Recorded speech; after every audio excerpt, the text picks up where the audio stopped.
అధ్యాయము 10వ వచనము నుంచి మనము చదువుకుందాం.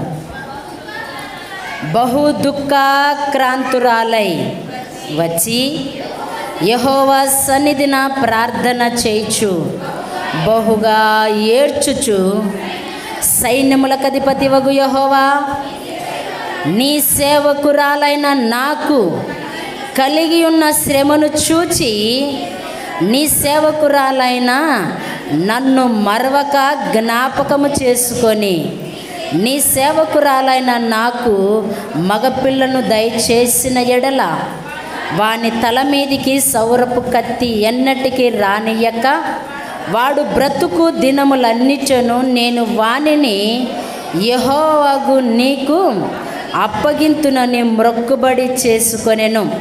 ఆమె యెహోవా సన్నిధిని ప్రార్థన చేయుచుండగా ఏలి ఆమె నోరు కనిపెట్టుచుండెను. దేవునికి స్తోత్రం కలుగునుగాక, దేవునికి మహిమ కలుగునుగాక. పరిశుద్ధ గ్రంథము ఎవరైనా ఒకరు చదివేటప్పుడు బాగా ఆలోచన చేయండి. మేము వెళ్ళిన తర్వాత కానీ ఉన్న తర్వాత కానీ ఒక్కరు చదివేటప్పుడు అందరూ సైలెంట్ అయిపోండి. దయచేసి మీకు వందనాలు చేసి చెప్తున్నాను. ఎవరన్నా ఒక్కరు చదువుతుంటే బంద్ చేసుకునండి, లోపల చదువుకునండి, హృదయంలో చదువుకునండి. మీరు తప్పు అనుకుంటారేమో కానీ అది అర్థం కాదు. మీకు అర్థమవుతుందో లేదో నాకైతే తెలియదు, కానీ ఒక్కరు చదువుతుంటే అందరు ఫుల్ స్టాప్ పెట్టేసేయండి, వాళ్ళని చదవనియండి. లేదా అది వారు బాగా చదవకపోతే మీరే ఎత్తుకునండి, అది తప్పులేదు. కానీ ఒకరు చదువుతుంటే 10 మంది చదివితే ఎవరికి అర్థం కాదు. అది నాకు అర్థం కాదు, విన్న మీ అందరికి కూడా అర్థం కాదు. నిజంగా ఉందా బైబుల్లో లేదా అనే డౌట్ పడేవాడు చాలామంది కోట్ల కొలది ఉన్నారు ఈ గ్రామంలో. ఉందా నా వచనం సవాల్ చేసే వాళ్ళు కూడా ఉన్నారు. అందుకే బైబుల్ చదివేటప్పుడు ఒక్కరు చదువుతుంటే అందరినీ శబ్దంగా ఉండి వినండి. చదువు వచ్చినా రాకపోయినా వినండి. అది మంచి పద్ధతి నేర్చుకునండి. ఎన్ని మార్లు చెప్తున్నామో మేము వచ్చినప్పటి నుంచి. ఒక్కరు చదువుతుంటే అందరూ మౌనమైపోయండి. పురుషులు చదివిన స్త్రీలు అందరూ మౌనమైపోయండి, యవన బిడ్డలు అందరూ మౌనమైపోయండి. అది నేర్చుకునండి ఫస్ట్. ఒక్కరు చదువుతుంటే అందరు గడగడగడ ఎలగొడు ఇంటి ముందరకు వచ్చినాక అప్పుడు నేర్పించేవాళ్ళు. అమ్మ ఎక్కడికి వెళ్తే అత్తగారింటికి వెళ్తే గుడుగుడు గుడుగుడు అంటే భూమి ఇంత లోతు పోయేది, అందరూ అయిపోతారు. అది వద్దు, మానుకుందాం దాన్ని. సరే, మంచిది. ఇక్కడ ఏం సెలవిస్తూ ఉందంటే, మొట్టమొదటిది ఆమె జీవితంలో మనం నేర్చుకున్న పాఠం ఏంటంటే శ్రమల్లో దేవుని వైపు తిరిగిన హన్న. రెండవ భాగము ఆమె గుణలక్షణములో మనము చూసుకుంటే ప్రార్థనలో పట్టుదల కలిగిన హన్న. రెండవ భాగం ప్రార్థనలో పట్టుదల కలిగిన హన్న. పట్టుదల ఉంది ప్రార్థనలో.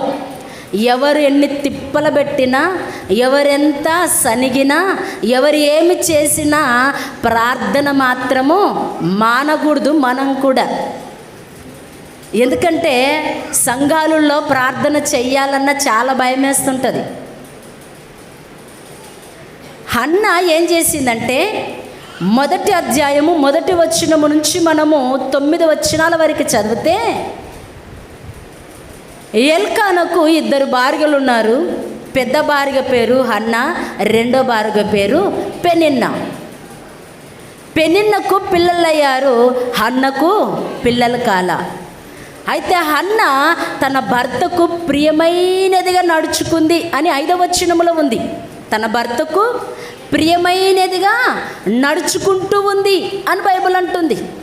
అలా నడుచుకుంటూ ఉన్న భార్యను భర్త ఎల్కానా ఏం చేశాడంటే ఎక్కువగా ప్రేమించాడు, ఎక్కువగా విలువనిచ్చాడు, ఎక్కువగా ఆప్యాయించాడు, అనురాగం పంచాడు, ప్రేమ పంచాడు. అయితే అది సహించుకోలేక, అది ఓర్చుకోలేక, అదంత తట్టుకోలేక పెనిన్న ఏం చేసేది, ఇంటి దగ్గర ఆమెకు నిట్టూలు పెడుతూ, సనుగుతూ, గునుగుతూ కదా. పిల్లలు లేకపోతే ఇంకా వాళ్ళ బ్రతుకు ఎలా ఉంటుందంటే అంత ఘోరంగా మాట్లాడింది ఈ పెనిన్న. అయితే అవన్నీ సహించుకునింది, ఓర్చుకునింది ఎవరు? హన్న. కానీ పెనిన్న అన్ని మాటలు నిట్టూర్పు పెట్టిన, ఆమెని మాటలాడిన, బాధ పెట్టిన భర్తకు ఎల్కానుకు మాత్రము హన్న మాత్రము ఎంత మాత్రము చెప్పల. నీ చిన్న భార్య అయినటువంటి పెనిన్న నన్ను ఈ మాటలు మాట్లాడుతూ ఉంది, నన్ను ఇట్ట బాధ పెడుతుంది, ఇట్ట నిట్టూర్పు పెడుతూ ఉందని ఏనాడు ఎల్కానకు హన్న ఒక్క మాట మాత్రము కూడా ఆమె ఎల్కానకు చెప్పినది కాదండి. ఈనాడు చూస్తే ఒక్క మాట అంటే కుటుంబాలలో భర్తకు వచ్చినాక ఒక్కటికి 2-3 చెప్పేవాళ్ళు సమాజంలో లేరా? కుటుంబాలలో స్త్రీలు లేరంటారా? చాలామంది ఉన్నారు. కానీ అన్న మాత్రము నోరు కాపాడుకునిందండి. ఎన్ని దూషించినా, ఎంత చిత్రహింసలు పెట్టినా పెనిన్న నోరు మాత్రము మెదపలేదు. అయితే అన్న భర్తకు చెప్పలేదు. ఇంకొకటి రెండోది ఏంటిదంటే, అన్న పెనిన్నతో కూడా జగడమాడలేదు. పెనిన్నతో కూడా జగడమాడలేదు. నన్ను ఎందుకంటావు? నేను నా భర్తకు వివాహము చేసుకో అని చెప్తేనే నీవు వచ్చావు నా స్థానములేకి, లేకపోతే నువ్వు రావు అని కూడా పెత్తానం చేయాల. ఎవరు? అన్న. ఈనాడు ఎంతోమంది కదా, తన కిందికి ఒకరు కనుక వస్తే ఎంతో చులకనగా చూసి చులకనగా మాట్లాడేవారు కోట్లల్లో ఉన్నారు స్త్రీలు. కానీ అన్న మాత్రం అలాంటి తప్పుడు పని ఎప్పుడూ చేయాల. అయితే అన్న ఏం చేసిందంటే భర్తకు చెప్పుకోలేదు ఆ బాధ. పెనిన్న చేసింది, పెనిన్నతో కూడా ఆమె జగడము ఆడల, ఎదురుకెదురు మాట్లాడలే, మౌనమైపోయింది. ఎంత ఇబ్బంది పెట్టినా మౌనముగా అయిపోయింది. ఇంటి దగ్గర పెట్టిన కష్టమే కాకుండా దేవుని మందిరానికి వచ్చినాక కూడా పెట్టిందని బైబుల్ సెలవిస్తుంది. 8వ వచనం 9వ వచనం మనం చదివితే, ఇంటి దగ్గర కష్టపెట్టిందే కాకుండా, ఇంటి దగ్గర దూషించిందే కాకుండా, ఇంటి దగ్గర మాట్లాడిందే కాకుండా మందిరానికి అలనాడు ఎలా వచ్చేవారంటే సంవత్సరానికి ఒకసారి దేవునికి బలి అర్పణ చేసేయడానికి సిలోహు ప్రార్థన మందిరానికి వచ్చేవాళ్ళు. ఆ టైంలో కూడా మందిరానికి వచ్చి ప్రార్థన చేసుకుని ప్రార్థన సహవాసంలో కూడుకుంటుంటే కూడా పెనిన్న ఏం చేసిందంటే అన్నాను విసిగించింది అని బైబిల్ అంటుంది. పెనిన్న అన్నాను విసిగించింది. ఆ బాధ తట్టుకోలేక ఏడుస్తూ ఉంది. 9వ వచనములో ఎల్కానా ఏమంటున్నాడంటే, అన్నా నువ్వెందుకు ఏడుస్తూ ఉన్నావు? భోజనం ఎందుకు మానేశావు?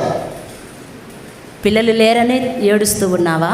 ఇదిగో 10 మంది పిల్లల కంటే నేను నీకు విశేషమైన వాడను కానా అని అంటున్నాడు. ఎంత ఆదరణ చూడండి, ఎంత ధైర్యం ఇచ్చే మాట చూడండి కదా. ఈనాడు పురుషులు అలాగా ఉన్నారా? అన్నా ఎందుకు ఏడుస్తావు? ఈనాడు భార్యలు పట్టుకొని ఎందుకు ఏడుస్తావే నువ్వు అని అంటారా? నువ్వు కాకపోతే ఇంకొకటి వస్తుంది నీ స్థానంలో అంటారు. అది చాలా తప్పు. దేవుడు ఆది నుంచి అంతము వరకు ఒకే పురుషునికి ఒకే భార్యని నిర్ణయించాడు. ఒకే స్త్రీకి ఒకే భర్త అనని నిర్ణయించాడు. కానీ ఇక్కడ ఏం జరిగిందేమో మిస్టేక్. కానీ అన్న ఒప్పుకునింటేనే పెనిన్న ఆ స్థానంలోకి వచ్చింది. అందుకే అన్న ఎన్ని కష్టాలు వచ్చినా, ఎన్ని నిందలు వచ్చినా ఓర్చుకొని ఆ తర్వాత 10వ వచనం నుంచి మనం కిందికి చదువుకుంటూ వస్తే భర్త ఆ మాట అనంగానే దేవుని సన్నిధిలోకి వచ్చి ఆమె మూలుగుతూ ప్రార్థన చేసిందండి. ఏమని ప్రార్థన చేసింది? యెహోవా దేవా, సైన్యములకై అధిపతి అయినా యెహోవా దేవా, ఇదిగో నా శ్రమను మీరు చూచుచున్న దేవుడవు, అందుకు నా శ్రమను చూసి నన్ను జ్ఞాపకము చేసుకో. ఏమంటుంది? నీ సేవకురాల్ని అంటుంది. ఏమంటుంది? నీ సేవకురాల్ని నన్ను జ్ఞాపకం చేసుకో, నా శ్రమను జ్ఞాపకం చేసుకో, నా కష్టం ఏమైందో జ్ఞాపకం చేసుకో ప్రభువా యెహోవా తండ్రి అని దేవునికి మొరపెట్టింది. అలా మొరపెట్టిన తర్వాత అక్కడ ఒక యాజకుడు ఉన్నాడు. మందిరములో, శిలోహు మందిరములో ఒక యాజకుడు ఉన్నాడు, ఒక సేవకుడు ఉన్నాడు. ఎవరతడు? ఏలి. అతడెవరు? ఏలి. ఆ ఏలి ఉన్న దినాలలో ఏలి అంటున్నాడు, ఏలి హన్న మందిరములో ప్రార్థన చేస్తూ ఉంటే ఏలి తన స్థానములో ఆసన్నమై కూర్చొని ఉన్నప్పుడు ఆ ఏలి హన్నాను నోరును గమనిస్తూ ఉన్నాడంట. ఏం చేశాడు? గమనిస్తూ ఉన్నాడంట. గమనిస్తూ ఉన్నప్పుడు ఆయనకేమో హన్న చేసిన ప్రార్థన వినబడము లేదు, పెదవులు మాత్రము కదిలింప పడుతున్నాయి. పెదవులు మాత్రము కదిలిస్తుంది, స్వరము మాత్రము బయటికి వినబడడం లేదు. కానీ సరే ఏలి అనుకున్నాడు, ఈమె మత్తురాలై ఉందేమో, మద్యము తాగిందేమో అనుకున్నాడు. చూడండి 15వ వచనం నుంచి చదువుదాం. హన్నా, అది కాదు నా ఏలినవాడా. కొంచెం ముందర చదువుదామా? 13వ వచనము నుంచి. ఆమె పెదవులు మాత్రము కదులుచుండి ఆమె స్వరము వినబడకయుండెను గనక ఏలి ఆమె మత్తురాలై ఉన్నదనుకొని, ఎంతవరకు నువ్వు మత్తురాలవయ్యుందువు? నీవు ద్రాక్షరసమును నీ యొద్ద నుండి తీసివేయమని చెప్పగా, హన్నా, అది కాదు నా ఏలినవాడా, నేను మనోదుఖము గల దాననై యున్నాను. నేను ద్రాక్షరసమైనను మద్యమునైనను పానము చేయలేదు, కానీ నా ఆత్మను యెహోవా సన్నిధిన కుమ్మరించుకొనుచున్నాను. దేవునికి స్తోత్రం కలుగునుగాక. ఒకసారి అందరం గట్టిగా చప్పట్లు కొట్టి దేవుని మహిమపడదామా? ఏలి అదంతా గమనించిన తర్వాత, అమ్మా నువ్వు మత్తురాలను, ఆ మత్తుని ఎద్దు నుంచి పక్కకి తొలగించు అని మాట్లాడితే ఆ ఉచ్చారణ చూడండి, అన్న ఉచ్చారణ, మాటలు చూడండి. అది కాదు నా ఏలినవాడా అని అంటుంది. మనమైతే ఆ ఉచ్చారం ఉంటుందా? ఏమంటారు? సార్కి ఏం తెలివే లేదు, నేను మధ్యాహ్నం దాకా వచ్చినానా, చూసినాడా ఆయన, రుజువుందా? మాట్లాడతారా? మాట్లాడారా? అన్న ఉచ్చారణ ఎలా ఉంది అంటే, ఉచ్చారణ అంటే మాటలు ఎలా ఉన్నాయి? అది కాదు నా ఏలినవాడా, నా దైవజనుడా. చూడండి ఎంత సంభాషణను. సేవకుని దగ్గరకు వచ్చినా కూడా, ఆమె బాధ ఉన్నా కూడా ఎలా మాట్లాడుతుంది? ఎలా మాట్లాడుతుంది? తగ్గింపు స్వభావంతో, వినయముతో, జ్ఞానము కలిగి నడుచుకుంటుంది. ఈనాడు ఎలా ఉంటున్నాం? సంఘాలలో సేవకులతో ఎలా మాట్లాడుతున్నాం? ఎలా ఉచ్చరిస్తూ ఉన్నాం సేవకులతో? నీ నోరు ఉందని ఎలా పడితే అలా మాట్లాడతారా? ఏమండి? హన్న ఎంత స్పష్టంగా మాట్లాడుతుంది చూడండి. అది కాదు నా ఏలినవాడ, అంత మాట అనొద్దు నన్ను, నేను మత్తురాలి కాదు.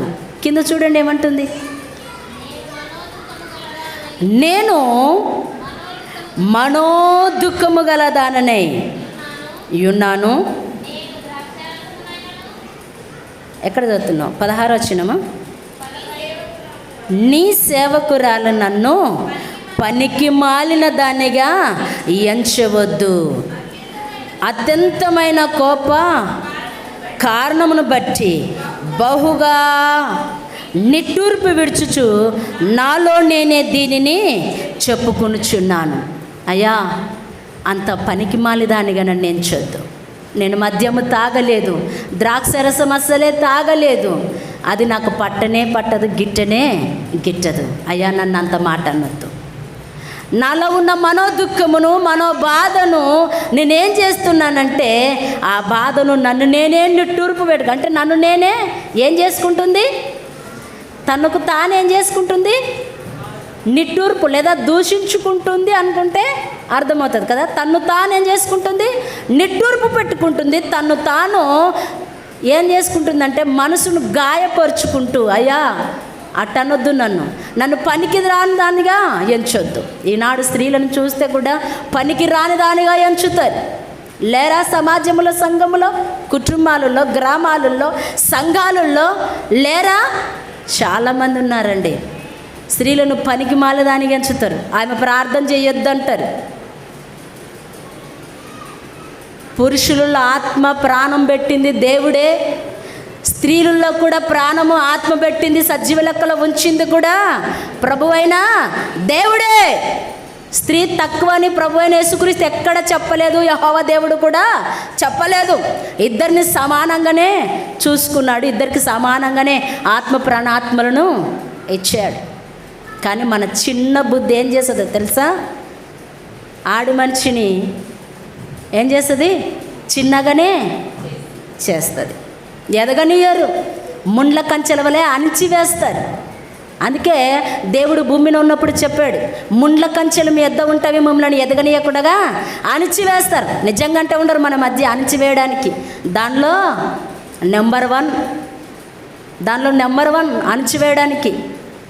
ఎవరైనా ఎదుగుతుంటే ఓర్చలేంతనం, ఆత్మీయ స్థితిలో ఎదుగుతూ ఉంటే ఇంకా బలపరచాలి అనే తత్వం లేదు, కానీ అణిచివేసే తత్వం ఉంది.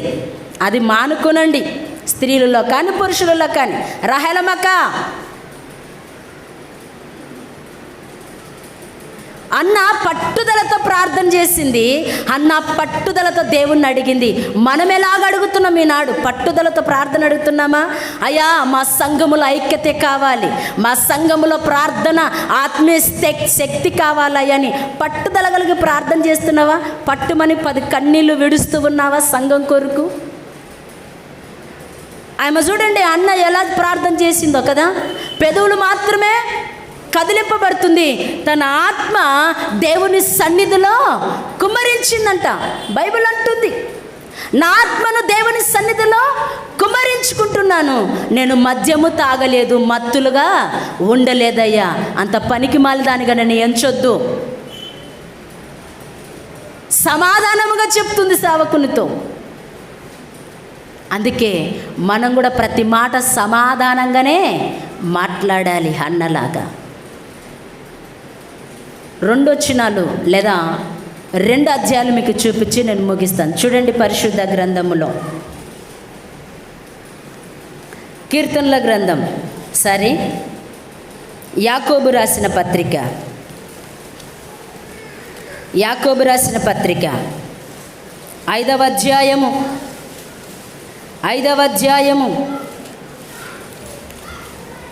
13వ వచనం. మీలో ఎవరికైనాను శ్రమ సంభవించెనా అతడు ప్రార్థన చేయవలెను, ఎవరికైనా సంతోషము కలిగనా అతడు కీర్తనలు పాడవలెను. చాలు. దేవునికి స్తోత్రం కలుగునుగాక. మీలో ఎవరికైనా శ్రమ కలిగినా అతడు ఏం చేయాలంట? అమ్మ నాకెళ్ళి చూడండి, నేను ముగిస్తా. మీలో ఎవరికైనా శ్రమ కలిగినా వాడు ఏం చేయాలి? ప్రార్థన చేయాలి. మొట్టమొదటిగా అన్న శ్రమ కలిగింది, దేవుని వైపు తిరిగింది. ఆ తర్వాత పట్టుదల కలిగి ప్రార్థన చేసింది. చూడండి ఇంకో అధ్యాయం, కీర్తనల గ్రంథం 65వ కీర్తన 2వ వచనం. ప్రార్థన ఆలకించువాడా సర్వ శరీరులను యొద్దకు వచ్చేదరు. దేవునికి స్తోత్రం కలుగునుగాక. ఈయన ఎలాంటి వాడు? ఈ దేవుడు ప్రార్థనను ఆలకించే దేవుడు. సర్వ శరీరులు ఎవరెద్దకు వస్తారంట? దేవుని యొద్దకు వస్తారు. సర్వ శరీరులు, ఏ కుల మత ఏ భేదము లేదు. సర్వ శరీరులు నీ యొద్దకు వస్తారు. ఎందుకు? ప్రార్థనను ఆయన ఆలకిస్తాడు. నేను చేసే మూలుగలను ఆయన ఆలకిస్తాడు అని సర్వ శరీరులు దేవుని యొద్దకు వచ్చి ప్రార్థన చేస్తారంట. అందుకే అన్న ఎలాగైతే పట్టుదల కలిగి ప్రార్థన చేసిందో మనం కూడా ప్రతి విషయంలో పట్టుదల కలిగి ప్రార్థన చేద్దాం. ఇంకొక వచనం చూపిస్తాను. రోమీలకు రాసిన పత్రిక 12వ అధ్యాయము 11-12 వచనాలు. ఆసక్తి విషయములో మాంద్యులు కాక ఆత్మయందు తీవ్రత గలవారై ప్రభువుని సేవించుడి, నిరీక్షణ గలవారై సంతోషించుచు, శ్రమయందు ఓర్పు గలవారై ప్రార్థన యందు పట్టుదల కలిగి యుండుడి. దేవునికి స్తోత్రం కలుగునుగాక. ప్రార్థన యందు పట్టుదల కలిగి యుండండి, శ్రమయందు ఓర్చుకునండి, సహించుకునండి. అన్న ఎలాగైతే ఎన్ని శ్రమలు వచ్చినా, ఎన్ని శోధనలు వచ్చినా, ఎన్ని ఇరుకులు ఇబ్బందులు వచ్చినా భర్తకు చెప్పుకోలే, పెనిన్నతో జగడము ఆడలా. ఎవరికి చెప్పుకునింది? ఆమె శ్రమ, కష్టము, నష్టము దేవునికి చెప్పుకుంది. సైన్యములకై అధిపతి అయిన యెహోవా దేవునికి చెప్పుకుంది. అందుకే ఆమె పట్టుదల కలిగి ప్రార్థన చేసుకుంది, మొక్కుబడి కూడా చేసుకునింది. అందుకే మనము దేవుడు సెలవిచ్చినట్టుగా ఇక్కడ ఒక విషయం అంటున్నాడు, ఆసక్తి విషయములో మందులు కాక. ఎలా ఉండాలంట? ప్రార్థనలో ఆసక్తి కలిగి ఉండాలి. ప్రార్థన చేయాలని ఆసక్తి కలిగి ఉండాలి. కింద లైన్లో చూస్తే ఆత్మయందు తీవ్రత కలిగి ఉండాలంట. ఆత్మయందు తీవ్రత కలిగి ఉండాలి. తీవ్రత అంటే తీవ్రత అంటే ఒక పౌరుషం, రోషం, ఇంకా అన్నిటిగా చెప్పాలంటే ఇంకా రోషం. ఆత్మ విషయంలో రోషము కలిగి బ్రతకాల. మన దేవుడు ఎవరో తెలుసా? ఎవరు? మన దేవుడు రోషము కలిగిన దేవుడు. ఆయన దహించి అగ్ని అయి ఉన్నాడు. అందుకే ఆయన పిల్లలమైన మనము రోషము కలిగి, ఆసక్తి కలిగి, ఆత్మ విషయంలో ప్రార్థనలో పట్టుదల కలిగి అన్నవలే బ్రతకాలి. కొంతమంది మనం పట్టుదల కలిగి కొంతమంది ఉంటారు, నేను పట్టుదల కలిగి ఉంటాను, ఆమెతో మాట్లాడనని కదా. కొన్ని నిర్ణయాలు తీసుకుంటుంటారు, పట్టుదల పెట్టుకుంటుంటారు, నేను మాట్లాడను ఆమెతో. ఆమె గట్టి ఇట్టనే ఉన్నా, ఆమె అట్టనే ఉన్నా, ఇక్కడనే ఉన్నా పట్టుదల ఉంటుంది. ఆ విషయం కాదు పట్టుదల. దేవుడు చెప్పింది ఇక్కడ ఏ విషయం చెప్తున్నాడు?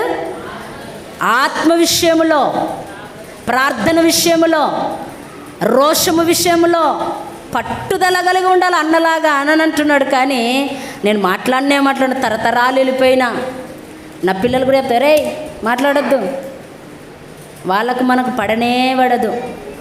పిల్లలు కూడా బోధిస్తూ ఉంటారు. అది మంచి పద్ధతి కాదు. మాట్లాడుకుననివ్వండి. మీరే అలాగుంటే మీ బుద్ధులు వాళ్ళకు వస్తాయి. ఎలాగా? బాలుడు నడవలసిన త్రోవానికి నేర్పవాడు పెరిగి పెద్దవాడైనప్పుడు దాని నుండి తొలగిపోడు. ఏ మార్గం గురించి చెప్పాలి ఆయనకి? పిల్లలకి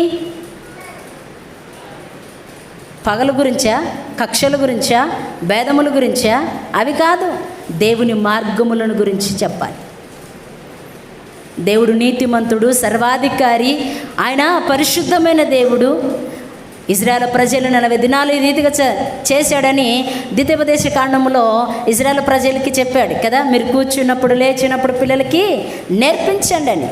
అందుకే మనము ఇలాంటి దానిలో పట్టుదల కాదు, కానీ ఆత్మలో పట్టుదల కలిగి, తీవ్రత కలిగి ఉండాలి, విశ్వాసములో ఉండాలి. లేదా ఆసక్తి, ప్రార్థన చేసే విషయంలో ఆసక్తి కలిగి, పట్టుదల కలిగి ప్రార్థన చేయాలి. అలా ఉండాలే. కానీ కోపలు, కక్షలు, భేదములు ఇవన్నీ పెట్టుకుంటే అది కుదరని పని. అందుకే అన్న ఇవన్నీ ఏం పెట్టుకోలేదండి. పెనిన్న ఎంత విసిగించినా పగలు కక్షలు పెట్టుకోలే. ఆయమ అన్న పెనిన్న మీద పగ కక్ష కానీ సాధించలే. దేవునితో చెప్పుకునింది ఆమె బాధ, ఆమె శ్రమను. పట్టుదల కలిగి ప్రార్థన చేసింది. ఆమె మనవిని, ఆమె ఆత్మనంట దేవుని సన్నిధిలో కుమ్మరించింది. ఇంకొక మాట మనం జ్ఞాపకం చేసుకుంటే, దేవుడు అంటున్నాడు, దేవుని మందిరానికి వచ్చినప్పుడు ఆత్మతో సత్యముతో దేవుణ్ణి ఆరాధించాలి. ఎట్లా? పూర్ణమైన మనస్సుతో, పూర్ణమైన బలముతో, పూర్ణమైన వివేకముతో దేవుణ్ణి ఆరాధించాలని బైబిల్ అంటుంది.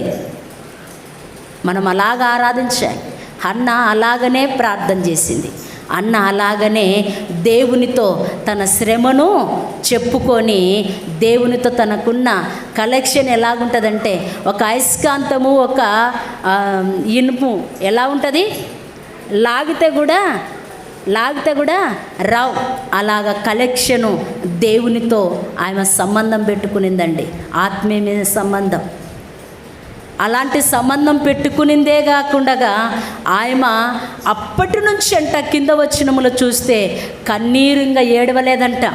కింద వచనంలో చూస్తే అప్పటి నుంచి ఆ ఒప్పుకొని మొక్కుబడి చేసుకొని ఏలి దగ్గర అన్నప్పుడు ఏలి అంటున్నాడు, అమ్మా నువ్వు చేసుకున్న ప్రార్థన దేవుడు ఆలకించి ఉన్నాడు, సమాధాన గనదానవై నువ్వు బయలుదేరి ఇంటికి వెళ్ళు అన్నాడు.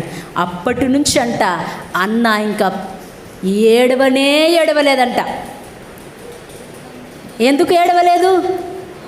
నా శ్రమను, నా కష్టమును ఇంకా దేవునికి సమర్పించాను. నేను ఇంక ఏడవడానికి వీలు లేదు. ఎందుకంటే ఈ కార్యము చేయవాడు, ఈ కార్యమును నెరవేర్చేవాడు ఎవరో తెలుసా? ప్రభువైన యెహోవా దేవుడే చేస్తాడు. ఇంకా ఎవరి చేత కాదు ఇది. ఇంకా నాకున్న సమస్య ఏంటిది, నా కొరత ఆయనకు తెలుసు గనక అది ఆయన చేయగల సమర్థుడు. అందుకే ఆయన దగ్గర పెట్టి నేను వెళ్ళిపోతున్నానని చెప్పేసి సమాధానంగా తన ఇంటికి వెళ్ళిపోయిందండి. మనం కూడా మన కుటుంబాలలో కానీ సంఘములో కానీ ఏదైనా వచ్చిందా సమస్య, దాన్ని పట్టుదలతో దేవునితో ప్రార్థన చేసి అడుగు, అది ఖచ్చితంగా దేవుడు నీకు అనుగ్రహిస్తాడు. అన్నకి ఎలాగైతే అనుగ్రహించాడో మనకు కూడా అలాగనే అనుగ్రహిస్తాడు. దేవుడి పరిశుద్ధ మాటలు మనందరి వినికిడిలో దేవుడు దీవించి ఆశీర్వదించి బలపరచునుగాక. ఆమేన్. అందరం తలలో చూద్దాం, కన్ను మూసుకుందాం, ప్రార్థన చేసుకుందాం. మహాపరిశుద్ధుడమైన తండ్రి, నీ పాదముల కొందనాలు, స్తోత్రములు, స్తోత్రాలయ్యా. ఇదిగో నా తండ్రి ప్రభువా, ఈ దినము నా తండ్రి నీ సన్నిధిలో నిలబెట్టుకొని